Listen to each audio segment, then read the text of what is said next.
नमस्कार, पत्रिका टीवी में आपका स्वागत है। मैं हूं निरंजन और आप देख रहे हैं हेलो डॉक्टर का योग शक्ति स्पेशल। आज भी हम बात करेंगे कि कौन से ऐसे योग हैं जो हमें फिट रख सकते हैं और आज की जो विशेषज्ञ हैं उनसे आपको मिलवा देते हैं। डॉक्टर कीर्ति चौहान योग विशेषज्ञ हैं। आपने राष्ट्रीय आयुर्वेदिक संस्थान जयपुर से BA MS और MD किया है। आपको 3 वर्षों से अधिक का अनुभव है। स्वस्थ व्रत एवं योग में आपकी विशेषज्ञता है और आपके कई रिसर्च पेपर प्रकाशित हो चुके हैं। स्वस्थ व्रत का मतलब आपकी लाइफ स्टाइल से होता है। तो कीर्ति जी, आपका इस शो में स्वागत है। धन्यवाद। तो हम योग को लेकर सीरीज़ चला रहे हैं और आप खुद भी बहुत युवा डॉक्टर हैं। तो आपका जो विभाग है वहाँ पे किस तरह के मरीज आते हैं जिन्हें आप योग भी बताते हैं और कौन सी समस्याओं में कौन सा योग बताते हैं? मेनली जो है हमारे विभाग में ऐसा कुछ डिफ़ाइन नहीं है कि एक ही तरह के मरीज आएंगे। सभी तरह के मरीज हमें देखने को मिलते हैं, चाहे वो पेट से संबंधित हो या कोई लाइफस्टाइल डिसऑर्डर जैसे डायबिटीज़ हो, हाइपरटेंशन हो, इस तरह से सभी तरह के मरीज मिलते हैं। तो इनको हम जो है डाइट के साथ, आहार विहार के साथ में हम योगा भी इनको सजेस्ट करते हैं। जैसा कि आयुर्वेद में बताया गया है कि आहार स्वप्न और आहार स्वप्न ये जो है मेनली आयुर्वेद में बताए गए हैं कि आपको डाइट को भी फोकस करना है, आपका स्लीप भी प्रॉपर होना चाहिए और विहार भी आपका प्रॉपर होना चाहिए। तो हम इन तीनों को इंक्लूड करके प्रॉपर उनको सजेशन देते हैं। तो जैसे कि पेट संबंधी विकारों में जो भी आपकी अग्नि को बढ़ाते हैं, जैसे कि आयुर्वेद में माना गया है कि मेनली जो भी विकार होते हैं उनका मूल जो कारण होता है वो अग्नि होता है। तो अग्नि अगर मंद होगी तो जो है वो काफ़ी सारे विकारों को उत्पन्न करेगी। उसके लिए हमें कई सारे आसन बताए गए हैं, जैसे कि आप सूर्य नमस्कार है वो एक प्रॉपर आपकी पूरी बॉडी को लचीलापन लाता है, अग्नि को प्रदीप्त करता है। इसी तरह से आप अर्ध कटी चक्रासन कर सकते हैं, अर्ध चक्रासन कर सकते हैं और आप अर्ध मत्स्येंद्र आसन कर सकते हैं। कई सारे आपको जो है हम आसन बताए गए हैं। अच्छा, तो जो आपके पास मरीज आते हैं, आपने बताया लाइफ स्टाइल संबंधी समस्याएं तो आजकल वैसे बढ़ भी रही हैं लोगों में। तो जो लाइफ स्टाइल से जुड़ी हुई समस्या के मरीज आते हैं तो उन्हें क्या सीधा योग करने के लिए कहा जाता है या योग के साथ उन्हें आयुर्वेद की दवाइयाँ भी लेने के लिए कहा जाता है? तो ये इलाज उनका किस तरह से होता है और योग कितना उन्हें करना चाहिए या करने की आप सलाह देती हैं? देखो, जो भी लाइफस्टाइल जो भी बीमारियां हैं वो आजकल हम देखते हैं कि जैसे अगर बच्चे हैं तो उनमें क्या होता है कि स्कूल में जो होता है हाई परफॉर्मेंस का प्रेशर होता है। अगर हम ऑफिस में देखें तो वो कंटिन्यू बैठे सिटिंग पोजीशन होती है। हम देखें कि जो यंग जनरेशन है उनमें मेनली सभी जो है मोस्टली कॉम्पिटिटिव एग्ज़ाम को फाइट्स करते हैं, तो सभी में स्ट्रेस होता है।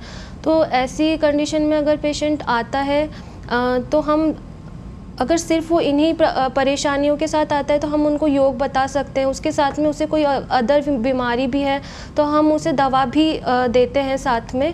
योग में जैसे आप सीधे पेशेंट आया तो हम उसे सीधे ये नहीं बोलेंगे कि आप ये वाला आसन कर लो या ये वाला आसन कर लो। इसका एक प्रक्रिया होती है कि आपको धीरे धीरे से आपको शुरू करना है।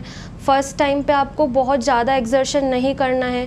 फ़र्स्ट टाइम पे आपको स्टार्ट करना है तो बॉडी को पहले आपको तैयार करना है योग करने के लिए। उसके लिए आपको जैसे लूजनिंग एक्सरसाइज, सूक्ष्म व्यायाम आपको करने हैं, जॉइंट्स की मूवमेंट करनी है। फिर धीरे धीरे आपको बढ़ाना है। जैसे पहले दिन आपने किया तो थोड़ा कीजिए, अगले दिन उससे थोड़ा ज़्यादा कीजिए। बॉडी को एकदम से एक्सर्ट नहीं करना है आपको। और डेली जो हेल्दी पर्सन है अगर वो भी अगर फॉलो करे तो आगे ये लाइफस्टाइल डिजीज़ेज जो है होने के चांसेस कम होते हैं। इसका भी आप डेली योगासन जो है अभ्यास कर सकते हैं। इसकी एक जो है क्रम होता है। सूक्ष्म व्यायाम पहले कीजिए आप, फिर उसके बाद पे खड़े होकर जो किए जाने वाले आसन है वो कीजिए, बैठकर किए जाने वाले आसन है, उसके बाद में पेट के बल लेटकर किए जाने वाले आसन कीजिए, फिर पीठ के बल लेटकर किए जाने वाले आसन कीजिए और अंत में आप कोई भी प्राणायाम, इससे आप आपकी प्रक्रिया को समाप्त कर सकते हैं। अच्छा, जो अन्य व्यायाम होते हैं या एक्सरसाइज होती है तो उनमें एक रिपीटेशंस का बताया जाता है कि आपको उसको कितनी बार दोहराना है उन एक्सरसाइजेस को। तो जो योग कर रहे हैं और जो नए लोग योग शुरू करेंगे, मतलब उन्होंने अब तक उसको गंभीरता से नहीं किया है, उनको उसको करने का आदत भी नहीं है या अभ्यास भी नहीं है, तो रिपीटेशन के बारे में भी थोड़ा हमारे दर्शकों को बताइए कि कितनी बार उनको रिपीट करना चाहिए एक ही तरह के योगिक क्रिया या मुद्राओं को। देखिए जो आजकल लोग फॉलो कर रहे हैं वो मतलब बॉडी को एक्सर्ट करते हैं मेनली। योगा की एक ब्यूटी है कि आप इसको ब्रीदिंग के साथ कीजिए, कि श्वास और प्रश्वास के साथ में आपको योगा करना है, ना कि सिर्फ बॉडी को एक्सर्ट करना है, बहुत ज़्यादा एक्सरसाइज करनी है। तो जैसे रिपीटेशन का ये है कि आयुर्वेद में बताया गया है कि बल जो है हर व्यक्ति का अलग अलग होता है। आयुर्वेद ये मानता है कि पुरुषम पुरुषम विक्षम सिद्धांत, मतलब हर एक के इंडिविजुअल की बॉडी अलग होती है।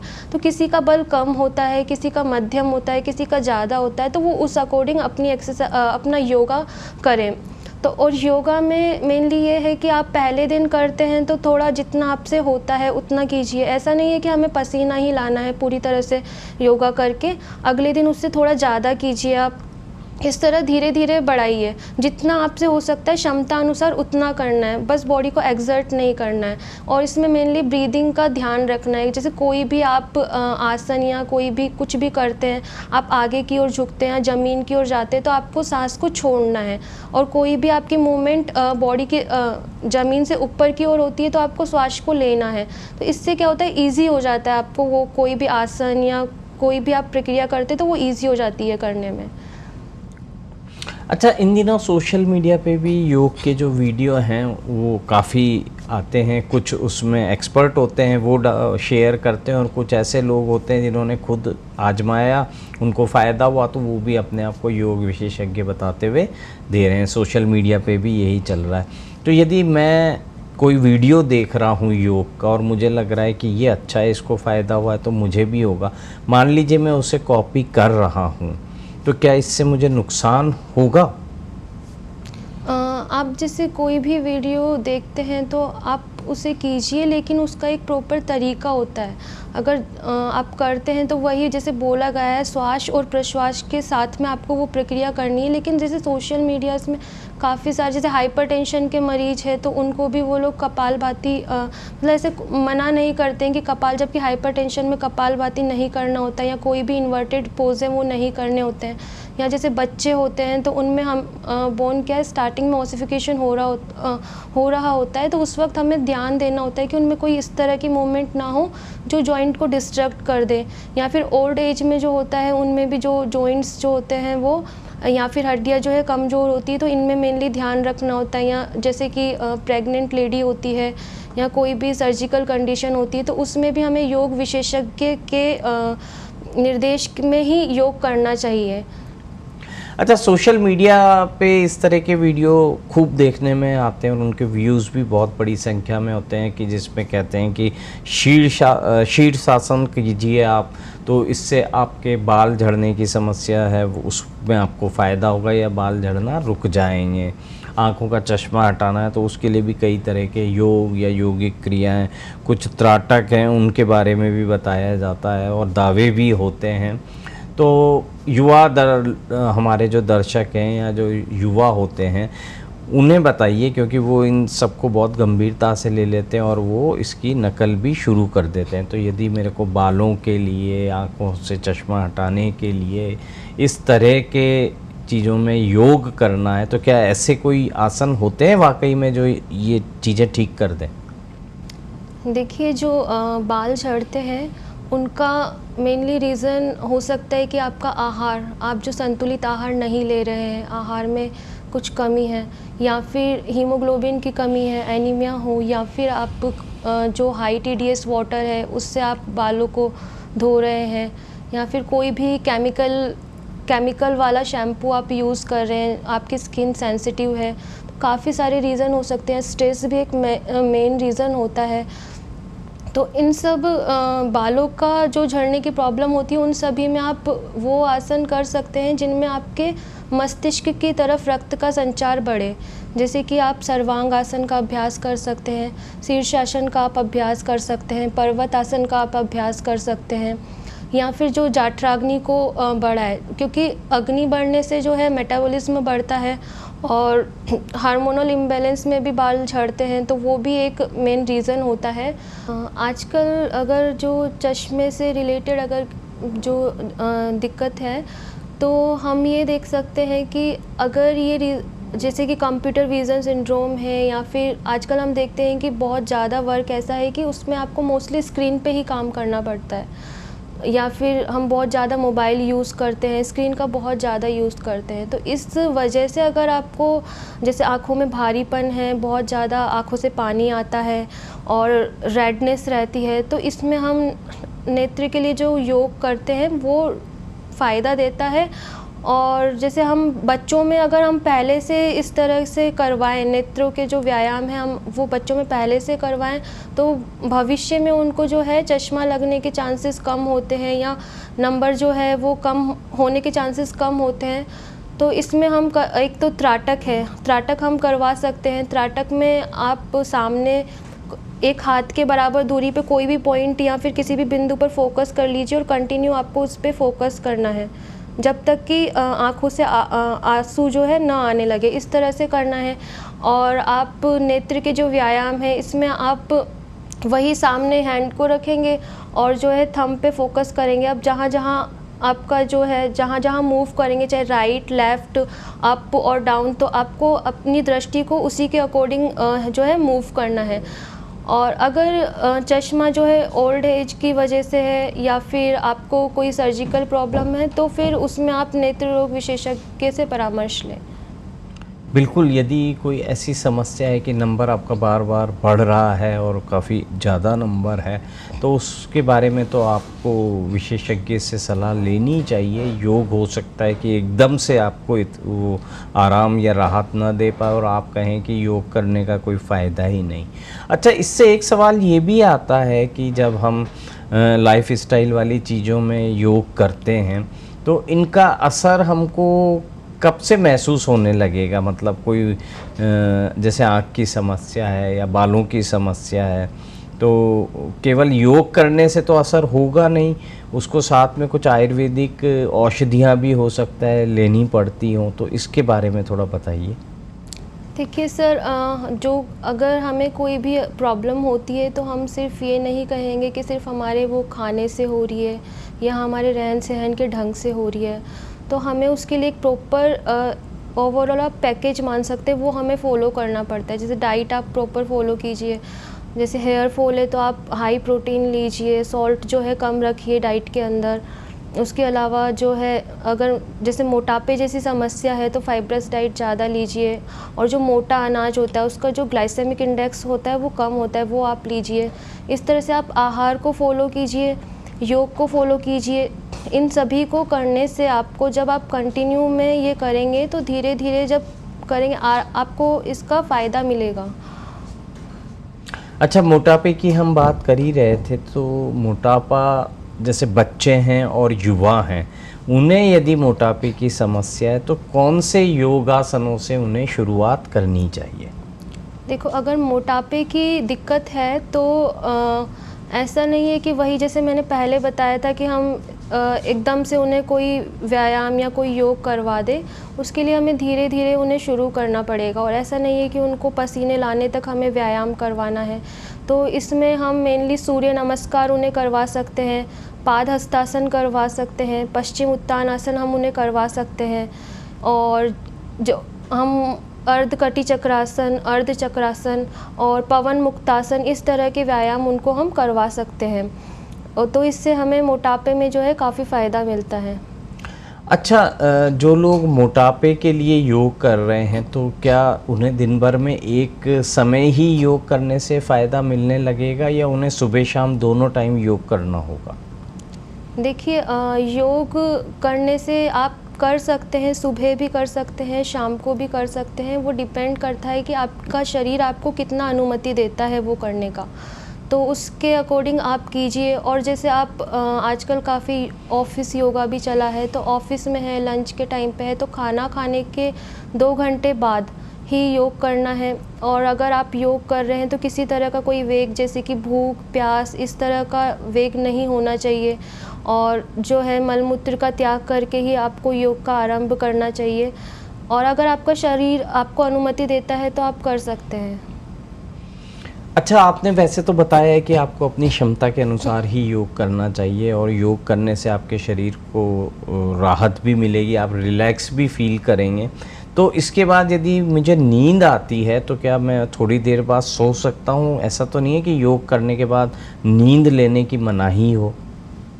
देखिए, नींद लेने का एक टाइम होता है, अगर रात को ही निद्रा ली जाए तो वो ज़्यादा उचित है। बाकी वेग, आयुर्वेद में बोला गया है कि वेग को धारण नहीं करना चाहिए, तो आप ले सकते हैं नींद। अच्छा, डायबिटीज़ के जो मरीज़ हैं उन्हें कौन-कौन से योगासन करने चाहिए जिससे उनके ब्लड शुगर जो है वो भी कंट्रोल में रहे और उनके शरीर में दूसरी जो समस्याएं हैं वे भी ना हो या वो नियंत्रित किया जा सके? देखिए, डायबिटीज़ जो है एक लाइफस्टाइल डिसऑर्डर है। इसमें आप जो है मेनली एक तो खाने पीने का आपको काफ़ी ध्यान रखना है। बाकी अगर आप जो आसन में करेंगे, आप अर्ध मत्स्येंद्र आसन का अभ्यास कर सकते हैं, आप सूर्य नमस्कार का इसमें अभ्यास कर सकते हैं, आप इसमें पादहस्तासन का आप इसमें अभ्यास कर सकते हैं, प्राणायाम कर सकते हैं। प्राणायाम में आप नाड़ी शोधन का अभ्यास कर सकते हैं। नाड़ी शोधन की हम प्रैक्टिस किस तरह से करेंगे, इस तरह से आप राइट हैंड से जो है नासिकाग्र मुद्रा बनाएंगे। इसमें जो है आप थंब को जो है राइट नोस्ट्रिल पे रखेंगे, लेफ़्ट नोस्ट्रिल से जो है श्वास को अंदर की ओर लेना है, फिर लेफ़्ट नोस्ट्रिल को बंद करेंगे और राइट नोस्ट्रिल से जो है श्वास को बाहर की ओर छोड़ेंगे। पुनः इसी तरह राइट नोस्ट्रिल से श्वास को अंदर की ओर लेंगे और लेफ़्ट नोस्ट्रिल से आप श्वास को बाहर की ओर छोड़ेंगे। इस तरह जब भी प्राणायाम को आप समाप्त करेंगे तो बाएं नासिका छिद्र से या लेफ़्ट नोस्ट्रिल से ही आपको श्वास को छोड़ते हुए प्राणायाम को समाप्त करना है। तो जो आप श्वास और प्रश्वास बता रही थी वो इनहेल और एक्सहेल यही होता होगा, उसका मतलब कि सांस आपको किस तरह से लेनी है और किस तरह से छोड़नी है। अच्छा, हमने देखा है कि ये भी बताया जाता है कि सांस जब आप ले रहे हैं उसका भी एक तरीका होता है और उसमें भी कोई गिनती भी इसमें हमें करनी चाहिए क्या, सांस लेते हुए या छोड़ते हुए? जी, जब भी आप नाड़ी शोधन का अगर अभ्यास प्रारंभ करते हैं तो स्टार्टिंग में आपको 1:1 का रेशो रखना है। मतलब जितना समय आप श्वास लेने में लगाते हैं उतना ही समय आपको श्वास छोड़ने में लगाना है। लेकिन जब धीरे धीरे आप इसका अभ्यास करते हैं तो आपको जितना समय आप लेने में लगाते हैं श्वास को, उससे दुगुना समय आपको श्वास छोड़ने में लगाना है। ऐसा आपको अभ्यास करना चाहिए। अच्छा, हाइपरटेंशन जो है वो भी लाइफ स्टाइल से ही जुड़ी हुई समस्या है, तो इनके मरीजों और योग को लेकर आप क्या जानकारी देना चाहेंगी? और जो हार्ट की समस्या होती है हाइपरटेंशन के मरीजों में, क्या उन्हें भी योग से फ़ायदा होता है? देखिए, हाइपरटेंशन के मरीजों में जब हम योग करवाते हैं तो मेनली हमें ध्यान रखना है कि जैसे कि प्राणायाम में हम उन्हें नाड़ी शोधन करवा सकते हैं, हम उन्हें भ्रामरी करवा सकते हैं, लेकिन कपालभाति है, भस्त्रिका है, इनका अभ्यास हमें उन्हें नहीं करवाना चाहिए या कम मात्रा में उन्हें करवाना चाहिए। और जिस तरह से इन्वर्टेड पोज हैं वो हमें उनमें अवॉइड करने चाहिए हाइपरटेंशन के मरीजों में। बाकी जो है मेनली इन चीज़ों का हमें हाइपरटेंशन में ध्यान रखना चाहिए। अच्छा, लाइफ स्टाइल से जुड़ी हुई समस्या तो नहीं कहेंगे, लेकिन आजकल की जो हमारी जीवन शैली उसमें इन दोनों चीज़ों को बहुत ध्यान रखा जाता है और इसके लिए कई तरह के जतन भी या उपाय भी किए जाते हैं। एक तो है हमारी हाइट और दूसरी है हमारी त्वचा। तो योग हमें इन दोनों चीज़ों में किस तरह से राहत दे सकता है या हमें उससे कोई मदद मिल सकती है? देखिए, जो एक हाइट से रिलेटेड जो प्रॉब्लम होती है या स्किन रिलेटेड जो भी दिक्कत होती है, तो इसमें मेनली वही हमें एक तो न्यूट्रिशन का हमें बेसिकली ध्यान रखना है और योग में हम इसमें सूर्य नमस्कार का अभ्यास करवा सकते हैं, और जो आसन है जितने भी खड़े रहकर जो आसन बताए गए हैं, या इनका अगर हम जो इनका बताया गया है प्रोसीजर, उस तरह हम इनको फॉलो करेंगे तो इनमें हमें रिलीफ मिलता है। इसी तरह से हम प्राणायाम में नाड़ी शोधन हो गया, भ्रामरी प्राणायाम हो गया, भस्त्रिका हो गया, इन सभी का हम इनमें अभ्यास करवा सकते हैं। पेट की समस्याएं भी लाइफस्टाइल से जुड़ी हुई हैं और इसे लेकर भी बहुत सारे लोग परेशान रहते हैं।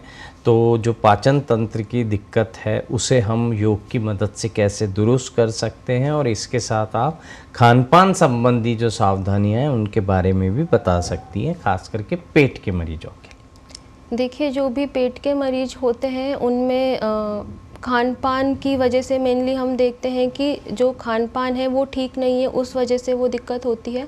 और जैसा कि आयुर्वेद में बताया गया है कि अग्नि जो है मंद होती है, उस वजह से भी पाचन संबंधी विकार होते हैं। तो हम योग की सहायता से अग्नि को जो है वो ठीक कर सकते हैं। इसमें हम जो है, अगर व्यक्ति स्वस्थ है और फिर उसे पेट संबंधी विकार हैं, तो हम उसे डेली एक जो नॉर्मल योगा प्रोटोकॉल है वो फॉलो करवा सकते हैं। उसमें जैसे कि सूक्ष्म व्यायाम हो गया, उसमें आपकी लूजनिंग एक्सरसाइज हो गई जिसमें आप पहले बॉडी को तैयार करते हैं, वो कर सकते हैं। फिर आप सूर्य नमस्कार का अभ्यास कर सकते हैं जिसमें कि 12 स्टेप्स होते हैं, स्टेप्स वाइज जो है आप उसको कर सकते हैं। उसके पश्चात आप जो है खड़े रहकर किए जाने वाले आसन है, जैसे कि वृक्षासन हो गया, ताड़ासन हो गया, इनका आप अभ्यास कर सकते हैं। पादहस्तासन का आप अभ्यास कर सकते हैं। उसके पश्चात बैठकर किए जाने वाले आसनों में आप जैसे शशांक आसन हो गया, मंडूक आसन हो गया, इनका आप अभ्यास कर सकते हैं। अर्ध मत्स्येंद्र आसन का आप अभ्यास कर सकते हैं। इसके बाद आप पेट के बल लेटकर किए जाने वाले आसनों में भुजंगासन का आप अभ्यास कर सकते हैं, शलभ आसन का आप अभ्यास कर सकते हैं। फिर पीठ के बल लेटकर किए जाने वाले आसनों में आप पवन मुक्तासन, सेतु बंदासन आदि का आप अभ्यास कर सकते हैं। लास्ट में आप प्राणायाम करके जो है आपकी जैसे कि नाड़ी शोधन हो गया, भ्रामरी प्राणायाम हो गया, इनका आप अभ्यास कर सकते हैं। भ्रामरी प्राणायाम का अभ्यास आप किस तरह करेंगे, इसमें आपको जो है षणमुखी मुद्रा बनानी होती है। तो इसमें जो है आपको थंब जो है, आप थंब से आपके ईयर्स को और इंडेक्स फिंगर से आपकी आईज़ को, मिडिल फिंगर से जो है आपकी नोज़ के ऊपर, इस तरह से हमें प्रेस नहीं करना है, सिर्फ हमें जेंटली रखना है। फिर लिप्स के ऊपर और लिटिल फिंगर को आपको लिप्स के नीचे रखना है। अब आपको क्या करना है कि गहरा लंबा श्वास लेना है, और श्वास छोड़ते समय आपको जो है भंवरे के समान आवाज़ करनी है। मैं आपको एक बार करके दिखा देती हूँ।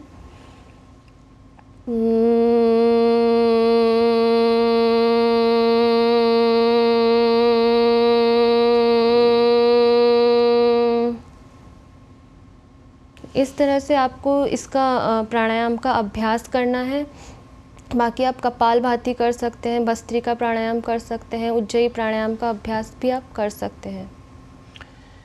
तो ये तो आपने बताया कि इस तरह के योग करने से आपको फ़ायदा होगा। अच्छा, हम बात करें यदि फेफड़ों की क्षमता बढ़ाने या फेफड़ों को स्वस्थ रखने और हमारी इम्यूनिटी को भी हम बिल्कुल सही रख सकें, तो इसके लिए योगाभ्यास तो है ही, लेकिन इस साथ में हमें किस तरह के खान पान का ध्यान रखना होगा? देखिए, इम्यूनिटी पर आजकल जो है सीज़नल जो है बीमारियां काफ़ी हो रही है, तो जिसकी इम्यूनिटी लो होती है वो जल्दी से उससे अफेक्ट हो जाते हैं। तो आप इसके लिए एक, जैसे कि आयुर्वेद में आंवला जो है उसे रसायन बताया गया है, उसका आप डेली यूज़ ले सकते हैं, और सीज़न के अकॉर्डिंग भी आप उसका यूज़ ले सकते हैं। बाकी आप प्राणायाम में जो नाड़ी शोधन प्राणायाम है वो मेनली कर सकते हैं, उसका अभ्यास बताया था, भ्रामरी प्राणायाम का आप अभ्यास कर सकते हैं। आजकल का जो खान पान किस तरह का हो गया है कि लोग तेज़ मिर्च मसाला हो गया, जंक फूड हो गया, ऑयली फूड हो गया, या फिर जो कि रिफ़ाइंड प्रोडक्ट्स हो गया, उनका ज़्यादा यूज़ कर रहे हैं। इनके बजाय जो है अगर हम नेचुरल जो भी ग्रेन्स होते हैं उनका यूज़ करते हैं, नेचुरल वेजिटेबल्स का या नेचुरल फ्रूट्स का यूज़ करते हैं, तो वो सभी हमारी इम्यूनिटी को बढ़ाने में ज़्यादा फ़ायदेमंद होते हैं। तो केवल योग ही पर्याप्त नहीं है, योग के साथ आपको अपने खान पान का भी ध्यान रखना होगा। और योग कर रहे हैं तो कोशिश कीजिए कि आप इसे नियमितता के साथ कर सकें, और सुबह के समय ही इसे करना चाहिए। विशेषज्ञ से ज़रूर इस बारे में राय ले लीजिए कि आपको किस तरह के योगासन कर रहे हैं, कितनी देर करने हैं, क्योंकि कुछ बीमारियां या मेडिकल कंडीशन ऐसी होती हैं कि उसमें आपको अपने मन से ना तो दवाइयां लेनी चाहिए और ना ही कोई एक्सरसाइज या दूसरे नुस्खे हैं उनको ट्राई करना चाहिए। डॉक्टर कीर्ति चौहान जी को हम धन्यवाद कहेंगे, उन्होंने योग से जुड़ी हुई इतनी उपयोगी जानकारी हमारे दर्शकों को दी। हेलो डॉक्टर में आज के लिए बस इतना ही, कल फिर मिलेंगे। देखते रहिए पत्रिका टीवी और रखिए अपनी सेहत का ख्याल। नमस्कार।